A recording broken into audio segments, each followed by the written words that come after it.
नमस्कार दोस्तों, मैं Ranjeet Kumar study for goals पर आप सबों का स्वागत करता हूं। फ्रेंड्स, झारखंड सचिवालय कंप्लीट खोटा के पद्य भाग इसे करेक्शन करवाता हूं। पद्य भाग में हम एक नई पुस्तक जो कि सिलेबस में है उसके बारे में जानेंगे। पुस्तक के लेखक डॉक्टर ए.के. झा हैं, तो ए.के. झा के बारे में भी कुछ बातें हम जानेंगे, क्योंकि अक्सर एग्ज़ाम में जनरली फ्रेंड्स बुक के बारे में, उसका प्रकाशन वर्ष कब है, उसका प्रकाशक कौन है, उसके लेखक कौन है, लेखक का जन्म कब हुआ है, इस तरह से ही क्वेश्चन पूछे जाते हैं। बहुत कम संभावना है कि क्वेश्चन पोइम के बीच से पूछे जाएंगे। आप देखिए 150 पोइम है तो कहाँ से बन पाएगा। अगर क्वेश्चन पोइम के बीच से पूछने लग जाएगा तो पोइम वाला सेक्शन में ही सारे क्वेश्चन बन जाएंगे। तो आपको परेशान नहीं होना है, सिलेबस बड़ा है, उसको लेकर हड़बड़ाना भी नहीं है। आप सरसरी नज़र से ही ऊपर पढ़िए। बाकी एक बार सारी कंटेंट से गो थ्रू हो लेना है। यकीन मानिए आप 90+ स्कोर ईजिली खोटा में कर लेंगे। तो चलिए उसी के मद्देनज़र हम कंटेंट को देखेंगे। और कई दिनों से हमारे वीडियोस नहीं आ रहे थे, इसके पीछे जो वजह है वो मैं कभी मौका मिलेगा तो शेयर करूँगा। बहुत मुश्किल से मैं एक प्लेस निकाला जहाँ पे मैं वीडियो रिकॉर्ड कर सकता हूँ।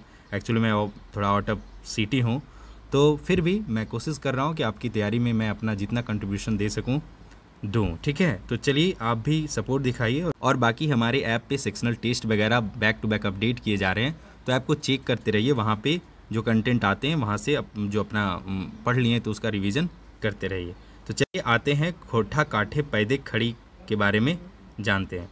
तो आज का क्लास है फ्रेंड्स नई पुस्तक के बारे में, तो हम लोग पुस्तक के बारे में भी देखेंगे। पुस्तक का नाम है खोटा काठे पैदे खड़ी। काठे का मतलब समझिए, काठ क्या होता है, एक तरह का ये यूनिट है। काठ मतलब एक काठ में क्या होता है, 40 पैला होता है, और उसी काठ का आधा होता है 20 पैला। यानी इस जो यह पुस्तक है उसमें करीब 19-20 पोएम्स दिए गए हैं। तो उसी को ध्यान में रखते हुए लेखक ने इसका क्या नाम लिखा है, तो खोटा काठे पैदे खड़ी। खड़ी मतलब भी कह सकते हैं कि सजाया हुआ सीरीज में कुछ चीज़ें हैं उसे खड़ी कहते हैं। और यह एक क्या है, तो पोएम संग्रह है, यह मैं बता चुका हूँ। इसके अलावा इस पुस्तक की कविताएं वैज्ञानिक सोच के आधार पर मानवतावाद की स्थापना का संदेश देती है। तो ये जो ए.के. झा थे उन्हें मौसम विज्ञानी भी कहा जाता है। तो एक तरह से वो मौसम विज्ञान के क्षेत्र में भी कार्यरत थे और दूसरी तरफ खोटा लेखन में भी कार्यरत थे। तो अपना जो साइंटिफिक ज्ञान था उनका, उसका प्रयोग वो लेखन के क्षेत्र में किए हैं। और खोटा काठे पैदे खड़ी में मतलब वैज्ञानिक दृष्टिकोण से मानवतावाद का कैसे स्थापना किया जा सकता है, या फिर कैसे मानवतावाद सोसाइटी में इस्टेब्लिश किया जा सकता है, इन सब चीज़ों को पोएम के माध्यम से बताने का प्रयास किए हैं। तो एक एक करके हम पोएम के बारे में देखेंगे और आपको खुद एहसास होते जाएगा कि किस प्रकार से उन्होंने वैज्ञानिक दृष्टिकोण से पोएम वगैरह को लिखा है। पुस्तक के नाम में फ्रेंड्स रूपक अलंकार, इस पूरे पुस्तक में अलंकार का बहुत ज़्यादा प्रयोग किया गया है। अलंकार क्या है इस संदर्भ में भी हम डिटेल में देखेंगे। और फिलहाल अब जानिए कि इस पुस्तक का नाम में रूपक अलंकार का प्रयोग किया गया है। चलिए कुछ बातें हम लेखक के बारे में देखते हैं। तो इस पुस्तक के लेखक कौन है, तो ए.के. झा हैं। कई बार तो डायरेक्ट इनका फुल नाम पूछ देता है कि इनका पूरा नाम क्या है, ए.के. झा का पूरा नाम क्या है। तो आप ध्यान रखिए, ए.के. झा का पूरा नाम है अजीत कुमार झा। इनके पिता का नाम है फ्रेंड्स लक्ष्मी नारायण झा, माता का नाम कुसुम बाला। और जन्म कब हुआ था, तो 2/2/1942 यानी 2 फरवरी 1942। जन्म को लेकर कई अलग अलग पुस्तकों में थोड़ा सा यहाँ वेरिएशन है। तो ये जो मैं लिखा हूँ जन्म, वो जो ओरिजिनल टेक्स्ट बुक है उसके बैक साइड में यह डेट लिखा हुआ है 2 फरवरी 1942। तो आप इसी को ही सही मान के चलिए और यही इनका जन्मदिन है। ठीक है, कहाँ हुआ था, तो चंडीपुर कसमार प्रखंड बोकारो में। ठीक है, इनका मृत्यु कब हुआ था, तो 29 सितंबर 2013 को पेटरवार बोकारो में। तो ये जन्म, नाम और उपनाम, ये सब कुछ चीज़ें जो अक्सर एग्जाम में पूछे जाते हैं, तो आपको यह ध्यान में रखना है। ठीक है, इनका उपनाम क्या है फ्रेंड्स, तो झारपात और वेदरवाइज।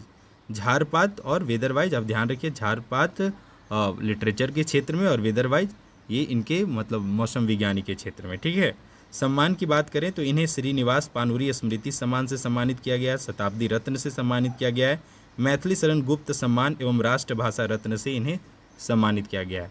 इसके अलावा इस पुस्तक का प्रकाशन वर्ष अगर पूछा जाए तो पहला प्रकाशन हुआ था 1984 में और दूसरा हुआ था 2019 में। कई पुस्तकों में 2012 भी आपको देखने को मिलेगा, जो कि बिल्कुल गलत ही है, क्योंकि ये जो चीज़ें मैं लिया हूँ ओरिजिनल टेक्स्ट बुक से लिया हूँ, जहाँ पे आप बाद में जाके आप इसे चैलेंज भी कर सकते हैं। ठीक है, तो जनरली जो भी कंटेंट स्टडी फॉर गोल्स पे आते हैं, कहीं ना कहीं हम एक ऑथेंटिक सोर्स का रेफरेंस लेके ही चीज़ों को लाते हैं, तो इसे आप ध्यान में रखा कीजिए। प्रकाशक कौन है? तो झारखंड झरोखा रांची है, यह ध्यान में रखिए। ठीक है, चलिए आगे आते हैं।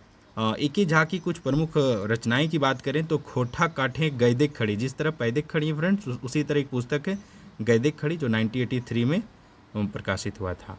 मेका मेकी ना मेट माट, यह इनका काफ़ी मतलब प्रचलित नाटक है, तो यह इम्पॉर्टेंट है। सैर सरगट, यह भी उपन्यास है। खोठा गैद पद संग्रह, दू डायर जीरोल फुल, ये इसके संपादक रहे हैं, और ये दोनों पुस्तक क्या है सिलेबस में है। एक तो ये खोठा गैद पद संग्रह JSS सीजीएल के सिलेबस में, और ये एक्साइज कांस्टेबल वगैरह के सिलेबस में इस पुस्तक से कई कहानियाँ पढ़ना है। ठीक है, और इन्होंने तितकी पत्रिका का भी संपादन किया है, तो 1983-84 में, तो यह भी ध्यान में रखिए। चलिए आते हैं इस पुस्तक के पहले पोएम पे, चनफन मानुस। एक्चुअली फ्रेंड्स इसमें क्या है ना, इस पुस्तक में मतलब जो ओरिजिनल खोटा है ना, मतलब थोड़ा सा कह सकते हैं टफ वाला खोटा है, उन सब शब्दों का बहुत ही अच्छे तरीके से प्रयोग किया गया है। तो थोड़ा सा हमें फ़िलहाल अभी ज्ञान ही कम बनना है और चीज़ों को ना एग्ज़ाम पॉइंट ऑफ व्यू से समझना है, मार्क्स स्कोर करने हैं, एक जॉब लेना है, खुद को शेड करना है, तो उस नज़रिए से पढ़ना है। मैं कई बार बोल रहा हूँ कि क्वेश्चन आप प्रीवियस ईयर जाके देखिए, क्वेश्चन डायरेक्ट पूछता है यह पोएम कौन सी पुस्तक से ली गई है, इसके लेखक जो हैं ए.के. झा, उनका पूरा नाम क्या है, पुस्तक कब प्रकाशित हुआ, उसका प्रकाशक कौन है, तो इसी तरह के क्वेश्चन पूछे जाते हैं। तो फिलहाल इन सब चीज़ों पे फोकस करते हुए क्या करना है कि बाकी पेपर 3 वगैरह में ज़्यादा ध्यान देना है। बाकी सरसरी नज़र में सारे कंटेंट को एक नज़र में गुजार रखना है, ताकि 95+ क्वेश्चन सही आपके होने चाहिए। देखिए, चनफन मानुस पहला पोएम है, और इसका मतलब क्या होता है फ्रेंड्स, तो चनफन मानुस का मतलब होता है अक्लमंद और तेज आदमी। यह पोएम कब लिखा गया था, तो 1968 में ऐसा पुस्तक में लिखा गया है। पोएम को पढ़ते हैं। घन घन लौतन नित मानुस मन, तोड़ छोड़ जड़ मेढ़ा क्रम, लयर धैर्य के प्रकृति संग। घन घन का मतलब होता है फ्रेंड्स हर पल, लौतन मतलब नया, मतलब ओवरऑल यहाँ कहने का सेंस है कि मनुष्य का मन ऐसा है जो हर पल बदलते रहता है, हर पल नया सोचते रहता है। आगे कह रहा है तोड़ छोड़ जड़ मेढ़ा क्रम। जड़ मेढ़ा क्रम का मतलब है कि यथा स्थितिवाद, मतलब कई लोग होते हैं कि दुनिया में जैसे जो चीज़ हो रहा है उसको उसी तरह एक्सेप्ट कर लेते हैं, होने देना चाहते हैं कि जो हो रहा है वो सही हो रहा है। तो यहाँ पे कह रहा है तोड़ छोड़ जड़ मेढ़ा क्रम, जो हो रहा है उसमें कुछ नया परिवर्तन करने को कह रहा है कि अगर मनुष्य का मन हर पल बदल रहा है, तो लेखक कहना चाह रहा है जब मनुष्य का मन हर पल बदल रहा है तो कुछ अच्छे के लिए बदलना चाहिए, कुछ नया खोज करना चाहिए, इस तरह का यहाँ पे सेंस है। लय धैर्य प्रकृति संग, मतलब जो प्रकृति में कुछ जो नॉर्मल हो रहा है, अगर हम लोग देखते हैं, अगर प्रकृति में जो नॉर्मल चीज़ें ही अगर होते हुए हम लोग देखते रहते, तो आज हमारे पास एयरवेज का सुविधा नहीं होता, आज हमारे पास एरोप्लेन नहीं होते, ट्रेन्स नहीं होते।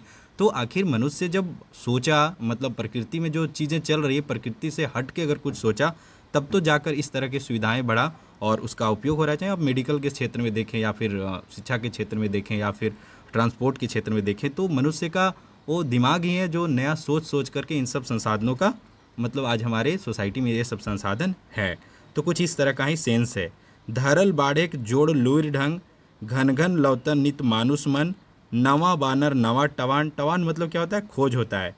भेव टोमड़ा जोड़ जुगुते मन, धन धन लौतन नित मानुष मन। तो कुछ यहाँ पे ओवरऑल सेंस जो है मैं वही बताया कि मनुष्य का क्या है, मन हमेशा कुछ न कुछ नया सोचते रहता है, तुरंत अलग अलग चीज़ें सोचते रहता है।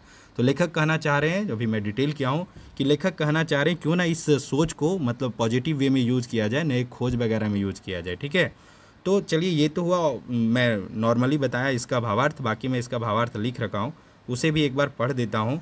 और इस पोए में जो प्रमुख शब्द हैं वह देख लीजिए। घन घन का मतलब क्या होता है, हर पल। बहुत पॉसिबिलिटी है कि अर्थ भी पूछ दे आपसे एग्जाम में, 1-2 अर्थ पूछ दे, तो आपको हर एंगल से क्या रहना है, रेडी रहना है। तो घन घन का मतलब क्या होता है, हर पल। मेढ़ा का मतलब होता है फ्रेंड्स आलसी। पोएम में सेंस, कवि का सेंस था कि मेढ़ा क्रम को तोड़ के, मतलब आलसीपन को तोड़ के और नया सोच के प्रति सजग होने का बात कहा जा रहा है। बानार मतलब क्या होता है, पता। टावान मतलब खोज। टोमड़ा मतलब खोज करना, रहस्य उद्भेदन। लौतन मतलब नया होता है। जड़ मेढ़ा क्रम मतलब जितना है, जो है, जैसा है वही सही मतलब होता है। जड़ मेढ़ा क्रम मतलब यथा स्थिति वाद। ठीक है। भेऊ का मतलब क्या होता है, तो रहस्य, भेद नहीं समझते, उसी तरह से भेऊ यहाँ पे उपयोग किया। जुगुत मतलब उपाय, जुगाड़ जिससे कहते हैं हम लोग, जुगुत उसी तरह उपाय है। मैं पहले बताया हूँ कि इस पोएम में, इस किताब में थोड़े डिफ़िकल्ट खोटा यूज हुआ है, तो खैर उससे घबराना नहीं है, हमें अपना काम करना है, हमें यहाँ से मार्क्स स्कोर करने हैं। बाकी ज्ञान तो हम जॉब होने के बाद भी अर्जित कर लेंगे, ठीक है। तो जोड़ मतलब क्या होता है, क्षमता होता है, ठीक है। चलिए पोएम का मैं हिंदी भावार्थ बता देता हूँ। उक्त कविता के माध्यम से कवि A.K. झा कहना चाह रहे हैं कि मनुष्य एक अक्लमंद एवं तेज प्राणी है। यह पल पल अपने हित में नया नया सोचते रहता है। मनुष्य आज परंपरा की बाधाओं को तोड़ पिछली मान्यताओं उपलब्धियों को छोड़कर जड़त्व प्रभाव यथा स्थितिवाद शिथिलता निष्क्रियता उत्साहहीनता से मुक्त होकर प्रकृति का सहारा लेकर प्राकृतिक चुनौतियों से लड़कर जूझकर आगे बढ़ते जा रहा है। मनुष्य अपने अंदर आगे बढ़ने की कुशलता को हासिल करते हुए प्रत्येक दिन नए नए आविष्कार अनुसंधान कर रहा है। मानव मन प्रतिफल नवीनता पैदा कर रहा है और धरती पर धरती के अंदर अंतरिक्ष के रहस्यों को खोज कर अपने हित में प्रयोग कर रहा है। तो ओवरऑल समझ के रखिए कि इसका अर्थ क्या है, ताकि आप जब आपसे ऑब्जेक्टिव क्वेश्चन पूछा जाए तो कई चीज़ें अगर आप नहीं भी जान रहे और चीज़ों को पढ़ रखा है तो आप उस नॉलेज से मतलब इनडायरेक्टली या अप्रत्यक्ष रूप से आंसर आप कर सकते हैं, ठीक है। चंदफन मानुस कविता से कुछ प्रश्न हैं फ्रेंड्स, जो क्या क्या बन सकते हैं मैं बनाने का प्रयास किया हूँ, एक बार इसे आप देख लीजिए, यहाँ से ही प्रश्न बन सकते हैं। चंदफन मानुस कविता के लिखवैया के है तो ऑब्वियसली A.K. झा है, ठीक है। अभी जब पोएम पढ़े हैं और आपको क्वेश्चन दिख रहा है तो आपको ये इजी लग रहा होगा, लेकिन जब ये मिक्स वे में आएगा तो थोड़ा सा दिक्कत होता है, तो उसका भी मैं प्रैक्टिस कराऊंगा। फिलहाल आप ये देख लीजिए। चंदफन के माने की हो वो है, तो चंदफन का मतलब होता है क्या फ्रेंड्स, तो ऑप्शन बी चेठगर या बुइदगर। तो चेठगर क्या है, मतलब बुइदगर का पर्यायवाची शब्द है, यह भी याद रखिए, ठीक है। तो चंदफन का मतलब चेठगर और बुइदगर होता है, ठीक है। अगला प्रश्न है फ्रेंड्स, चंदफन मानुस कविता कौन किताबें इंजराइल या छपल है। तो ऑब्वियसली इसका सही आंसर क्या हो जाएगा फ्रेंड्स, तो खोटा काठे पैदे खड़ी पुस्तक में चंदफन मानुस कविता छपा है और उस पुस्तक का पहला कविता है। चौथा प्रश्न है फ्रेंड्स, मानुस मन नित की करो है। तो ऑप्शन है नावा रास्ता खोज है, अपन छपता बढ़ाओ है, नया आविष्कार करो है, या ई सब है। तो इसका सही आंसर क्या हो जाएगा, ई सब है। पांचवा प्रश्न है, चंदफन मानुस कविता का शिक्षा या मतलब इस कहानी इस पोएम से क्या शिक्षा मिलता है। तो आपके पास ऑप्शन है परंपरा तोड़ आगे बढ़े के, नया नया खोज करे के, यथा स्थितिवाद से आगे बढ़े के, और ऑप्शन डी इस सब है। तो देखेंगे तो ये तीनों शिक्षा इस पोएम से मिलता है, ठीक है। एक थोड़ा इस तरह से कॉम्प्लिकेटेड क्वेश्चन बन सकता है कि आपको पोएम के 4-5 लाइन पूछ दे और पूछ दे कि यह कौन से पोएम का है या कौन से पुस्तक का है या इन लाइनों को किस लेखक ने लिखा है। तो ये एक कॉम्प्लिकेटेड क्वेश्चन राइज हो सकता है, तो इसलिए मैं जनरली 1-2 क्वेश्चन ऐसे भी शामिल कर देता हूँ। तो तोड़ छोड़ जड़ मेढ़ा क्रम लयर धैर्य के प्रकृति संग धरल बाढ़े जोड़ लुईर ढंग धन धन लौतन नित मानुष मन ई पाता या पंक्ति कौन कविता से हके, मतलब किस कविता से लिया गया है। तो आंसर यहाँ पे क्या हो जाएगा, स्वागत लौतन जुगुत भावत मानुष मेड़ या कोई नहीं। तो यहाँ पे आंसर कोई नहीं हो जाएगा, क्योंकि यह कविता कहाँ से लिया गया, चंदफन मानुष कविता से लिया गया, ठीक है। अब प्रश्न बन सकता है, यह इंपॉर्टेंट है, ध्यान रखिए, चंदफन मानुष कौन बछर लिखल गेल रहे। तो इसका सही आंसर क्या हो जाएगा, 1968। आप ओरिजिनल टेक्स्ट बुक देखेंगे तो पोएम के साथ यह मेंशन किया गया है। 8वां प्रश्न है, भेव टोमड़ा से कवि की कहलहत। भेव टोमड़ा का अर्थ ही पूछ दे रहा है, मतलब इसका मतलब क्या हो रहा है। तो इसका मतलब है फ्रेंड्स, मनुष्य रहस्य के जाने बूझे की कोशिश करते रहो है। भेव टोमड़ा मतलब खोज करना, इन्वेंशन करना, इस तरह का सेंस है। और पोएम में क्या सेंस है, तो मनुष्य क्या करता है, हमेशा रहस्य को जानने का कोशिश करता है। तब तो मनुष्य आज जान पाया कि क्या करता है कि जो पृथ्वी है वो सूर्य का परिक्रमा करता है। इस तरह की चीज़ें कहाँ से पता चला, तो मनुष्य का जो नवतन मन है वो बार बार भेव टोमड़ा वाला मतलब जो प्रकृति है, नेचर है, उसके वजह से ये सब चीज़ें पॉसिबल हो सका है, ठीक है। 9वां प्रश्न है, खोठा काठे पैदे खड़ी के प्रकाशन वर्ष बतावा। तो जब प्रकाशन वर्ष पूछा जाए तो जनरली हम लोग समझते हैं पहला ही प्रकाशन वर्ष पूछा जा रहा है 1984 में, और दूसरा प्रकाशन कब हुआ था फ्रेंड्स, 2019 में। तो यह भी ध्यान में रखिए। 10वां प्रश्न है, चंदफन मानुष कविता में कौन विषय बात करल गेल है। तो क्या, तो इसमें मानववाद के बारे में बात किया गया है। तो मनुष्य का विकास कैसे हुआ, क्या हुआ, ये सब चीज़ों पे कैसे हो रहा है, इन सब चीज़ों पे बात किया गया है इसमें। तो फ्रेंड्स ये कुछ इंपॉर्टेंट प्रश्न हुए इस पोएम से, और जनरली हम लोग लेखक के बारे में भी देख लिए। तो यहाँ से कुछ इंपॉर्टेंट प्रश्न बने, उसे मैं कोशिश किया कि मेन क्वेश्चन में शामिल कर दूँ। इसके अलावा इस पार्ट से बनने वाले अन्य प्रश्नों की प्रैक्टिस हेतु आप स्टडी फॉर गोल्स के सेक्शनल टेस्ट विजिट करें।